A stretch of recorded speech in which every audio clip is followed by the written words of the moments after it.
It's even more. Something all new. Introducing Creation Club. Paid mods. Two words that never go well together. At least that's what the majority of gamers say. The latest Bethesda fiasco comes in the form of the Creation Club. Everyone wants you to know it's not paid mods, it's just mods you pay for. The club has somehow already fallen below my expectations. In many ways, this does piss me off more than Fallout. Hard to express. I need to be able to face palm. But Bethesda's Creation Club is proving something to all of us. There is a market for paid mods. But when does a mod become a DLC, and how can we tell the difference between them? And why are mods relevant in an age dominated by microtransactions?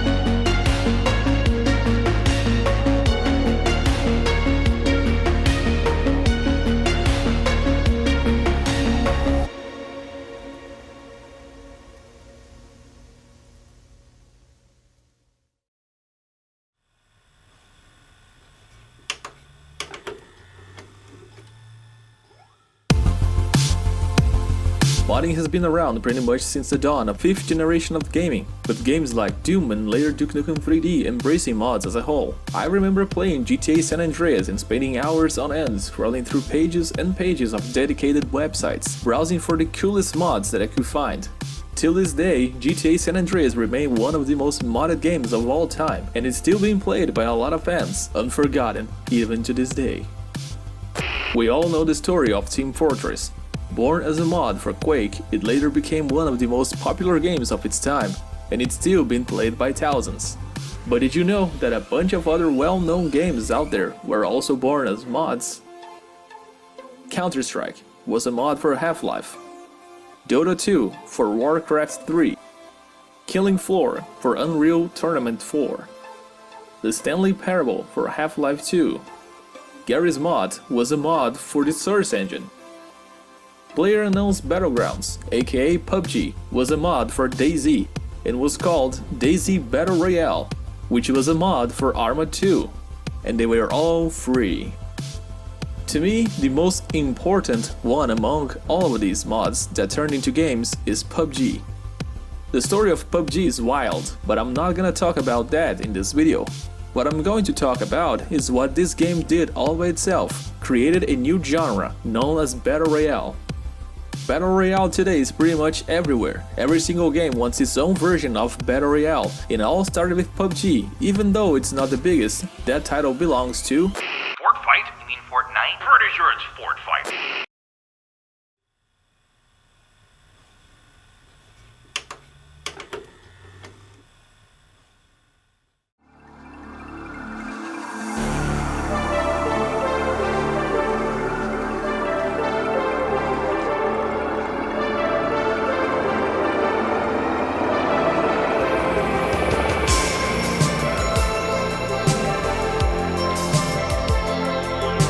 Say what you want about Fortnite, but the numbers don't lie, and Epic Games can't even hide their smiles, because in revenue in 2020 alone, Fortnite made $5 billion. The numbers don't lie.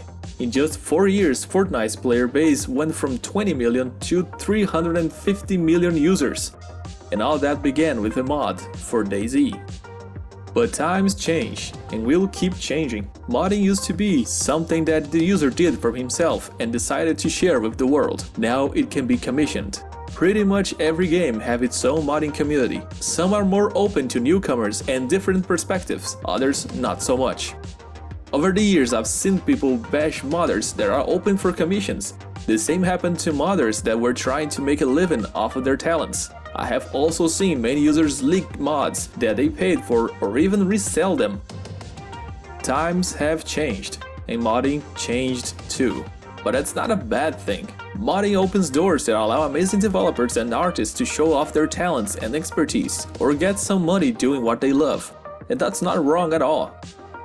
People usually say that modders work for free, and I feel that there's a misconception here. When a mod is released to the public for free, it means that the modder himself paid for the development of that mod. Time is money. Nothing is free. Never was and never will be. One may not agree with the act of selling mods, but I for sure understand why some artists do that. And we can look at mods as similar to fan art. Many artists sell fan art. Why is it okay to sell fan art and not okay to sell mods? I'm not talking about the legal side of things here. I'm more interested in the ethics, and I honestly believe that modders should get more recognition for their work, paid or not. Money, money, money, money, money.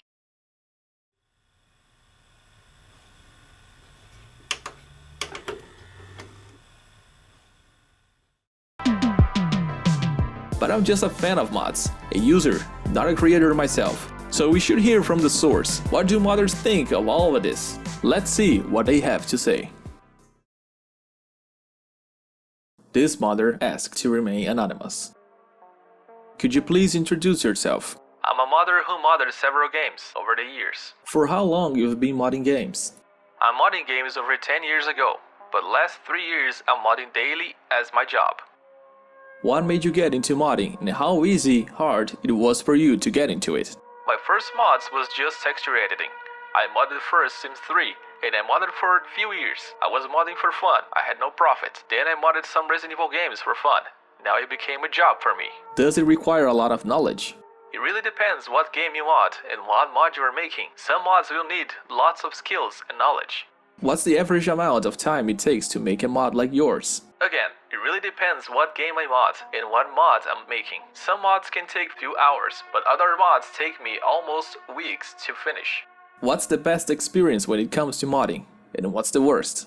Best experience is when you make a mod and it turns out well. You enjoy the experience. Worst is when you make a mod but it doesn't work as intended and you need to dig hours and hours to find why. Do you think that mods are important for gaming in general or for the industry? Yes, mods are important. They expand your experience in the game. They add lots of new experiences and fun. Why not? Do you think it's reasonable to expect compensation when posting a mod in a website like Nexus Mods? Well, many modders spend tens of hours making mods in their free time, and having some profit don't hurt anyone. What are the benefits of being an active modder that does not sell mods? Benefits you have is having fun and hearing people saying thank you. Most of the times, nobody makes donations, so you purely mod for fun. Do you think that modders and modding in general should get more recognition from the gaming community? It's already recognized. Look at Sims. Biggest modding community, and EA knows it and supports it. Do you agree that modders should have full and legal ownership over their creations?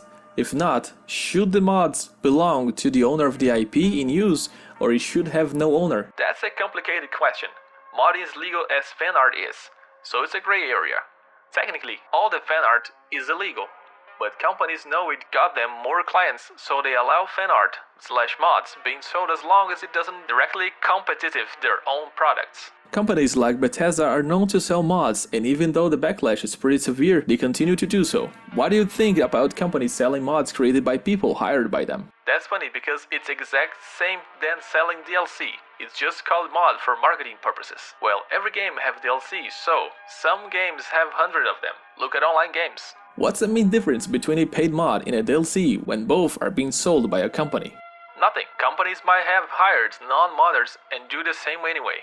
It's just DLCs. Do you want to express your personal opinion about the act of modders selling mods? You don't have to. Making mods take tens of hours. Without selling them, I can only make some personal mods like every 2 to 3 months because I basically have no time modding. I'm modding as daily job. I'm modding around 8 to 12 hours a day. Modding is a form of fan art. Many people are selling fan arts. Paid mods always existed since Sims 1. Just check TSR, you will see. There is nothing wrong to support an artist, and there is nothing wrong if you don't want to pay neither. I just wish people stop harassing artists for selling fan art. If companies really want it, they can shut down all paid mods. They know it benefit them. There are only few times a company closes modding Patreons because they want to sell their own DLC outfits, which is understandable. Any other considerations? Nope, thanks for the interview. Could you please introduce yourself? My name is Irastris. I'm a game modder specializing in titles built with Unreal Engine 4 and 5, but with experience in various other engines. For how long you've been modding games? About 9 months, with over 7 years experience in creating computer-generated content. What made you get into modding, and how easy, hard it was for you to get into it? Prior to modding games, I produced standalone images and videos, or renders. This process on its own requires many of the same steps required for modding games, and so I became intrigued by the idea of integrating my work into video games. Does it require a lot of knowledge? I believe you do in fact need, at minimum, a basic understanding of a variety of aspects of 3D modeling, such as sculpting, texturing, and rigging. What's the average amount of time it takes to make a mod like yours? In terms of actual total work on the mod, generally between 6 to 20 hours depending on complexity. Due to my availability, projects can often take 1 to 3 weeks to complete. What's the best experience when it comes to modding? And what's the worst? The best is when everything you do just simply works. The worst is when you make an error that you don't notice until hours later when far too much has been piled on top of said error and requires reverting to old work if not starting over altogether. Do you think that mods are important for gaming in general or for the industry? Modding is extremely important to gaming. User-generated content encourages creativity and inspires many to pursue careers in the field of game design. Modding can also preserve a game for years if not decades pass when it otherwise would have stopped being cared about. Where would Skyrim be today if not for modding? Do you think it's reasonable to expect compensation when posting a mod in a website like Nexus Mods? Expecting compensation from pages like Nexus is a fool's errand. While Nexus does offer a donations program, Nexus and websites like it are not built with the idea of proper compensation in mind. Rather, they are meant to build a community of people that can afford to do this kind of work for no reason other than because they want to. What are the benefits of being an active modder that does not sell mods? Being a free modder means that you will appeal greatly to the people in the modding community that have the take mentality, which is a majority in my experience. Do you think that modders and modding in general should get more recognition from the gaming community? I believe that it gets plenty as is. Do you agree that modders should have full and legal ownership over their creations? If not, should the mods belong to the owner of the IP in use, or it should have no owner? While I encourage and celebrate the creativity that mods bring to gaming, it is ultimately the publisher/developer's decision if said mod is felt to damage the image of their product and whether or not it can be continued to be distributed. Companies like Bethesda are known to sell mods, and even though the backlash is pretty severe, they continue to do so. What do you think about companies selling mods created by people hired by them? It's difficult to say, really. Is it even really a mod if it was officially endorsed and developed? Were the individuals that created the content compensated in a lump sum or with royalties? Does the official mod offer a worse, equal, or better experience than that of a free mod providing similar features? Many variables must be known before I could ever hope to make any sort of a decision on ethics this question pertains to. What's the main difference between a paid mod and a DLC when both are being sold by a company? DLC generally seem to provide a much more overarching benefit to being in your game, whereas mods can seemingly just implement 1 or 2 QoL improvements and call it a day. Do you want to express your personal opinion about the act of modders selling mods? You don't have to. I produce paid mods while I'm not at my day job because it's fun and appeals to my interests, and because it's a great source of revenue that allows me to afford my bills. I choose to do this instead of taking more hours at said job because it allows for engaging creativity and control over my life. Every job opportunity in my area that I'm qualified for is a banal slog that would turn me utterly dissociative from dumping 40 to 60-hour weeks into them. Additionally, consider that I would have zero time to do any modding at all with that kind of commitment. Any other considerations? The question I have for everyone that has taken time out of their way to attack me for selling mods is, how is producing no mods at all, especially mods you admit to desperately wanting, preferable than asking just a few dollars for said content such that I can continue to have a happy life? Could you please introduce yourself? Hi, I am Maxwell, and most people online either know me as MaxWillian01 or on YouTube as Max Plays Quality Games in HD, and I am a modder for Resident Evil 3 Remake. For how long you've been modding games? I started, I did some personal modifications that were never released for Left 4 Dead 2. I just swapped some sound files around, and that was in probably like 2018, maybe. And the first time I really got into modding was in 2019 when a friend of mine, Girav1, and I spoke in direct messages over the Resident Evil modding forums, and she started pointing me in the right direction to start doing mods, and it started with a little texture mod for Jill's bedroom in Resident Evil 3 Remake.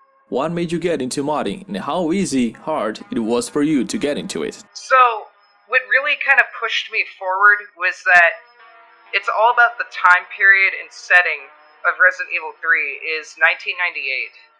And each of the past, I would say, 7 or 8 decades have had their own very distinct appearances that make them look different from each other. Or rather, I suppose I could say every decade beginning from 1900 and onward has its own distinct aesthetic that's easy to pick out when you look at photos or videos, etc. And Resident Evil 3 was missing that. So my prime motivation was to restore that feeling by inserting proper and real pop culture elements into the game's environment to restore that, because I think that the devs really missed that big time. And so what I did was I expressed those concerns to Chirav1, and she basically linked me a tutorial for how to do texture mods in Resident Evil 2, because it's a very similar method. And she also linked me to the Discord, which is at the time the RE modding Discord, which still exists, but a lot of people kind of went off of it for reasons I'm not going to go into, because it's drama that's none of my business to talk about, and they started modding Haven instead now. I'm a member of both Discord servers. I will leave that on the record, and I do not take sides, because I have friends in both places. It was difficult to adjust to at first. There's a lot of trial and error, and I needed a lot of help, but once the people were spending time with me and showing me things, it became easy once I finally understood it. Kind of like how it was learning algebra for me in high school. Does it require a lot of knowledge? It depends on what you want to go into as far as modding. For me, texture modding, it doesn't require a ton of knowledge, but it does require some programs. So you're going to need either Photoshop or GIMP. Actually, I think in this case it does require Photoshop perhaps, because you have to get a third-party extension for it that converts the texture formats into different ones. But for audio modding, because I also did audio modding as well, there's multiple layers of file conversions and programs you have to download to get that done. And that was incredibly complex and difficult. It was so much so I had to talk to the guy who's like the expert at it. And I was like, could I please just, if you can, send me a simple video tutorial? And he did it. He delivered exactly. He has a simple mouse click by mouse click exact tutorial how to audio mod Resident Evil 3. And anytime I forget something, I just go back and refer to that video. Anytime somebody asks me, how do I do this audio mod, I link them that video. As long as you have tutorials and people who are willing to help you, which is exactly what you have with this modding community. I love this community that we're in. It's not as hard as people make it out to be. Silver Ezrades, Crazy Potato, Chirav1, and there's other people like InMind and BFG9000, I think was their name. Yeah, those people helped me a lot early on, and many thanks to them. What's the average amount of time it takes to make a mod like yours? Okay, so when I got really practiced, depending on how many textures I'm replacing in a single mod, it could take me as long as like 30 minutes to an hour, maybe. Like, if I'm going to be replacing several textures, then it might be like a several hour project. If I'm like really trying to get it exact, because you have to line up, like what I'm doing is I'm lining up pictures over other pictures. And I have to completely cover the original picture in total to have it look correct, but I don't want to overcover it or else the image is going to be cut off whenever you see it in game. So you have to find the exact points that it shows. And there's certain parts of the texture that you look at where it's for like stretching. And it's like you have to kind of find out where that stretching part begins and ends, because you're not actually going to see that with posters on the wall. So there's like nuances depending on what you're doing.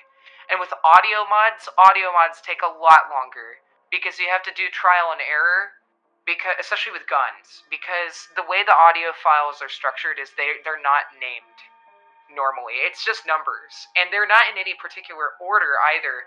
And believe it or not, the pistols was the most frustrating and difficult mod I ever did. It took me weeks to do because I was literally writing down on a piece of paper all these sounds, and I was guessing by listening to the sound file which gun I thought that firing sound belonged to, and it was trial and error from there.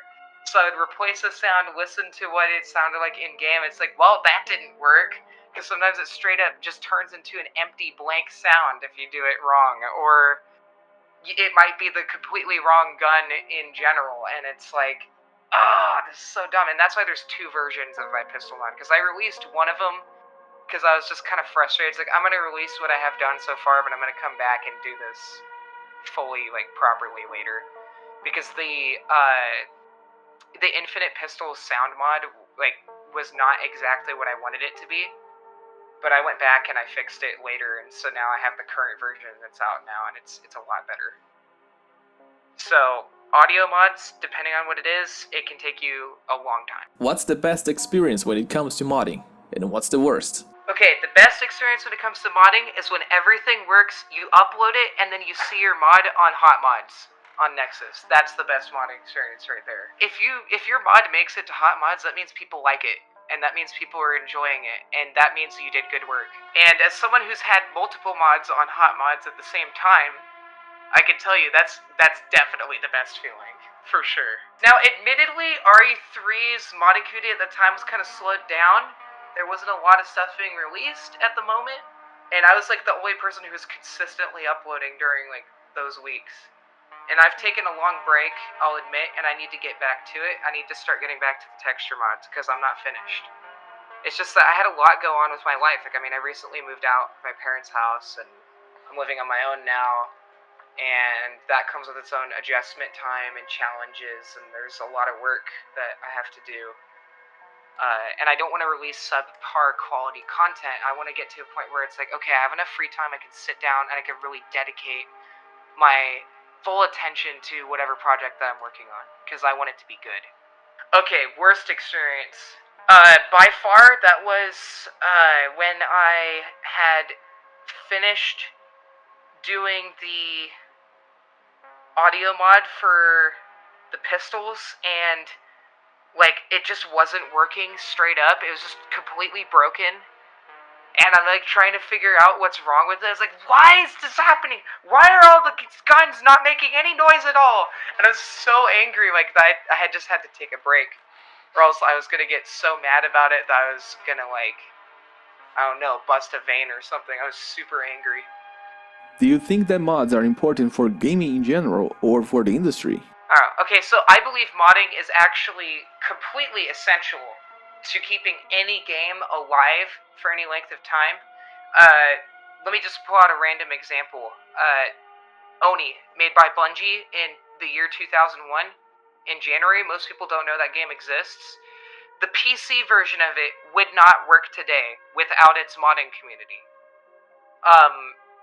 Because it's designed to work with Windows ME 2000, and the developers don't have the rights to that property anymore, and 2K hasn't done anything with the rights that it now holds for it anyway, so it would never have been updated by the developers at any point. So it was completely up to the community to update it so it will work on modern machines, and that started with the 7th anniversary edition of what it's called, so you have to basically download a mod just to run the game at all.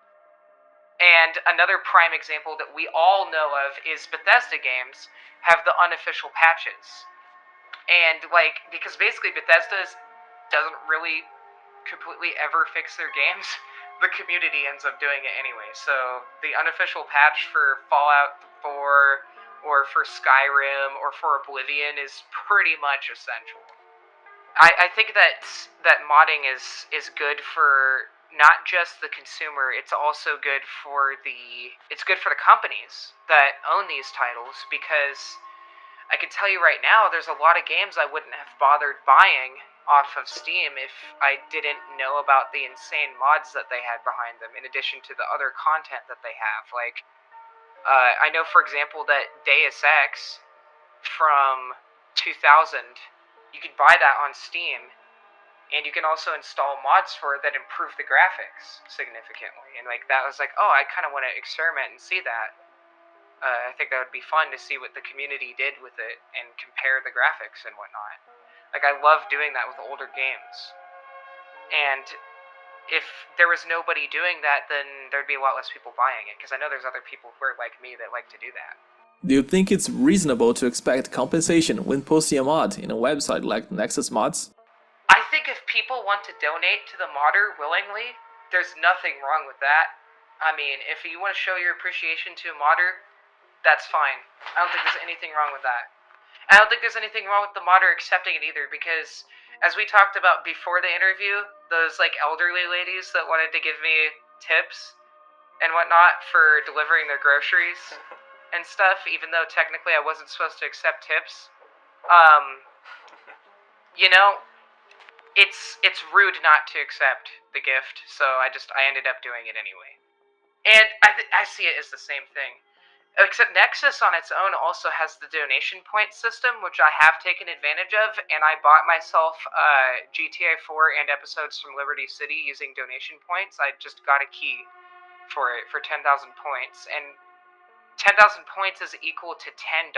Like, you could PayPal yourself $10 with 10,000 donation points, or you can get a game key, and I was like, well, the game's on sale or the game's being sold for $20 on Steam right now, and if I get it for 10,000 donation points, I don't spend any money at all, so I see that as an absolute win right there. A lot of people who left because of the mod pack system that's been introduced on Nexus recently. Me personally, if my mods were put into a mod pack, I don't particularly care whether I'm compensated or not personally. Just myself, I just want people to see my mods and enjoy them, and have fun. That's because I see myself as like as a public artist, and I want my art to be publicly shared and enjoyed. So, when other people are like, I mean, at the same time, they have been doing this a lot longer than me. I know one of the people who left Nexus even before this whole issue was Eleonora. If they want to leave, that's their prerogative, and whatever their personal reasons are, it can be what it is. Personally, in my own opinion, I don't, like, expect payment from Nexus. I'm just happy I get it at all. If anything, I'm just glad I have a place to easily host my mods where everyone can see them. That's more so what I care about. Whether I get paid or not is, I mean, it is what it is. I mean, obviously I've taken advantage of it already. I bought myself GTA 4, but I can also understand some other people's frustration where this is like actually kind of become their job in a way. And those are the people who are making the big Skyrim mods, where they actually do make a lot of money. Like, every mod. Like, they get a ton of endorsements, and other stuff like that. Like, those people are making serious money. Me, I'm making, like, a pittance compared to them. Like, to me, this is just for fun. For them, it's their job. And after they've come to rely on this for a long time, it's understandable why they're mad. Because they feel like that they had a deal with Nexus in a way. And they kind of did. Because the way Nexus was making money, they were getting people flocking to their site because they're hosting these fantastic, sometimes gargantuan mods. You know? Like, some of these mods are DLC-sized mods. They're huge, and everybody wants to download them because they're free. You know? And like, Nexus is getting all this ad revenue money because people keep clicking on their website because these mods are just absolutely insanely good. And if you're gonna bite the hand that feeds you, if the hand punches you back in the face, then you shouldn't be surprised. And in this case, the hand that's feeding is the modders. The hand that's feeding is the modders feeding Nexus. So if Nexus decides to bite that hand and the modders ball up their fist and punch him in the nose, I mean, they shouldn't be surprised at all. What are the benefits of being an active modder that does not sell mods? Well, it's kind of hard to explain. It's like, if you're not selling mods, then everybody knows that, like, hey, his stuff is for free. And they always leave nice comments every time. Like, you get tons of nice comments. Now, on the same time, you're gonna get trolls. But you're always gonna get trolls. But I think you'd get considerably less trolls if you're releasing your mods for free. Also, in other cases, there are going to be people, like there was a certain individual who is compiling other people's mods on Patreon and trying to sell them off. They were free mods. And so, people who release free mods, we don't like it whenever other people try to profit off of our mods. That's a big no-no, okay? Like, that makes us mad. No, this is free. You're not going to charge people for the pleasure of using our stuff, okay? And it's not about the fact that we're mad that we're not making the money. We're mad that they're spending it because we wanted it to be free, okay? Like, it's kind of like almost being like Robin Hood in a way, but it's not, because you're not actually stealing from anyone. You're just giving to everybody. And it just feels so good because it's like, oh man, look at how many people like this. You know? Your critics become a lot less harsh, like I mentioned before, because it's free. So, that makes your life a lot easier. I think you get higher recognition overall, you get a lot more exposure, you get quote-unquote famous a lot faster, because there's a lot more people sharing the mods, and there's a lot more people downloading the mods, and endorsing them, and you also have more sites that you can upload them on if you want to spread it even faster. And I think in general, people have a lot higher respect for people who make stuff for free. Because, like, you remember, as I mentioned earlier, people who make those DLC-sized mods for free, I hold them in incredibly high regard. Because I know that's hard work, and they're just doing it out of the kindness of their heart because it's fun for them. And I'm just like, bravo, bless you. Because, I mean, I certainly wouldn't have been able to do it, and the game company certainly isn't going to do it, so there it is, you know? Do you think that modders and modding in general should get more recognition from the gaming community? Absolutely! It wouldn't do any harm, that's for sure. We do so much to improve these games. Like, I mean, have you ever heard of Brutal Doom? I play both the original version of Doom from '93, because it's awesome. And I used to play the Flash version of that. It's the same game. It's just, it's on running off of Flash, and it was on unblocked games at school, so I just played Doom all the time. Because it's just so fun, and it's like, it's just literally what inspired the new Doom games. And I really wish that Bethesda would give Sergeant Mark IV more credit for it. And it's like, see, I absolutely do think that modders deserve more recognition, not just by the community, but by the companies making these games. Because, like, I mean, let me pull out another example. Max Payne came out in 2001. It had this mod called the Kung Fu mod that was released shortly afterwards. It adds in all these super badass, like, Kung Fu moves and stuff. In the sequel, Max Payne 2, the developers put a poster that is a Kung Fu poster, and it has Max Payne on it from Max Payne 1, and he's using the staff from the Kung Fu mod. So, like, they put a direct reference to the Kung Fu mod. And I thought that was super cool. And there's, like, so many features that developers put into games in their sequels. And it's like, yeah, that was originally a mod for the previous game, but very often they don't give credit. And that's frustrating to me. Do you agree that modders should have full and legal ownership over their creations? If not, should the mods belong to the owner of the IP in use, or it should have no owner? That's really hard to say. I think that the modder should have the... Okay, well, it depends, because there's certain IPs that already kind of have provision for this. For example, Halo has a specific thing written in its legal stuff for if you're gonna write something for it or make content that's set in the Halo universe as a fanfiction, Microsoft has the right to turn it into canon at any time. Like, that's like a simplified form of the legal language. So, if there's already a contract like that in place, and you have agreed to that, then you have no right to complain if the company does something with your mod. Okay?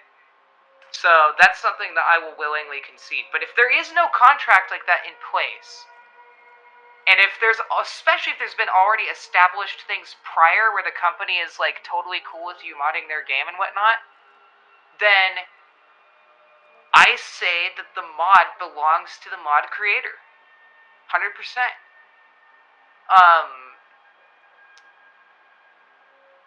Yeah, I'd say that's pretty much my stance on it.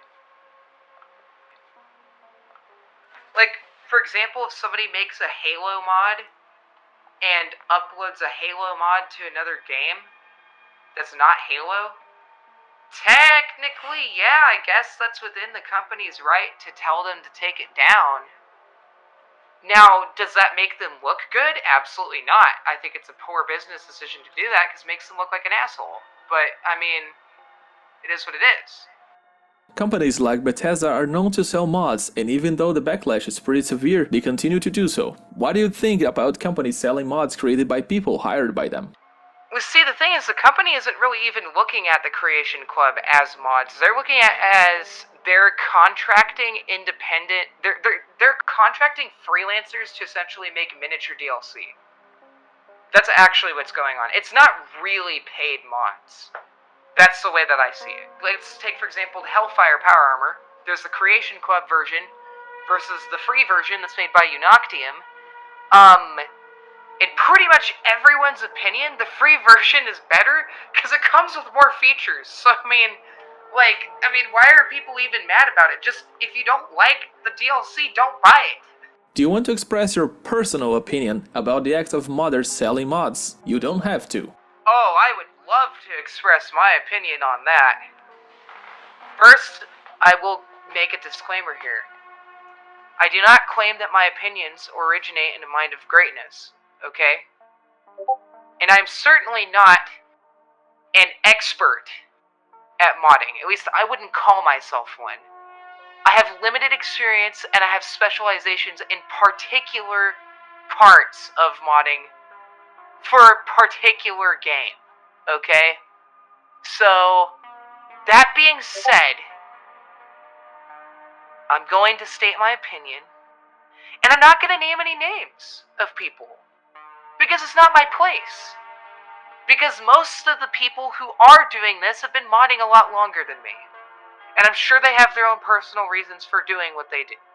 My stance is, I think that people who are just putting up their mods on Patreon, it's like, it's kind of frustrating because it's different from the company doing it. It's not DLC anymore. It's an individual charging for a modification for a game they have not been contracted to make the mod for. So, like, it kind of seems a little bit scummy in a way. It's different. It's not the same. Now, commissions are different. It's a one and done, okay? Like, they pay you to do the work, and then you can release it for free. I think that's fine. I don't see there being anything wrong with that. But when it's like, every single person who wants to use the mod has to pay for it, I don't know, I think that's going too far. But at the same time, if that's how people are trying to feed themselves, then I'm not going to try and judge that too much. It just, I don't know, it just gives me a bad feeling, though, when I see that. Like, people who are, like, charging for all of their mods on Patreon. It's like, that's just something I could never see myself doing. But that's just me. It's not the same as the Creation Club, I can tell you that. It's not the same at all. It's not DLC. Those are paid mods, right there. Those are paid mods, for sure. And people are profiting off of somebody else's IP without their authorization in such a lucrative way. It just, I don't know, it feels kind of extreme. It feels a little bit wrong to me. It's kind of hard to express exactly how I feel about it, because I feel like it's wrong, but at the same time I feel like it isn't. It's a very weird gray area. Now, as far as people who do one-off commissions, and nobody else can access them besides the person who commissioned it, that's incredibly scummy. That's not cool. Everybody should be allowed to enjoy it after you made it. Like, you're just gonna, like, selfishly keep it between that person and the other person? That's kind of not cool, bro. Not cool at all. Like, what about the rest of us, you know? Are you saying we're gonna have to pay a commission fee to use that mod? Or even worse, the commissioners, like, said, only I get to use this mod. Like, only me. That's incredibly selfish. And that's honestly the commissioner's fault at that point. Like, but at the same time, it's also kind of the modder's fault for accepting the commission in the first place, but can we blame them? They are being offered money. It's a very complex subject, for sure. Personally, for me, my biggest condition on accepting... Okay, like, these are my conditions whenever I accept a commission or not, is... 1, can I do it? If I can do it, and within a reasonable amount of time, I'll accept. Okay? And it has to also be an idea that I like. Okay? It's just that when I do accept the commission, the other thing I tell them is this has to be able to be released publicly. Okay? I'm not gonna do a one and done, and only you and me get to have it. That's not acceptable. Everybody should get to enjoy it after it's finished. That's something I make incredibly clear before the commission is done, as a matter of principle. Because it also would make me kind of pissed off if only one or two people get to experience it. I want everybody to get to experience it. That's part of the reason why my mods are free. It's supposed to be like of the people for the people, you know what I'm saying? Like Good Neighbor is in Fallout 4. Like, it's of the people and for the people. And whenever you're starting to charge like you're a corporation, you're no longer of the people, nor are you for the people. You've become one of them. That's what I would rather be, because those modders, whenever they're doing that, they're no longer the people. They are under contract. They're part of the corporation in that moment. Their mods are part of that corporation now. They're part of that corporation's property, in part. Because, you know, Bethesda and them are splitting the cash. Any other considerations? I think in short, people who have their mods for free are cool.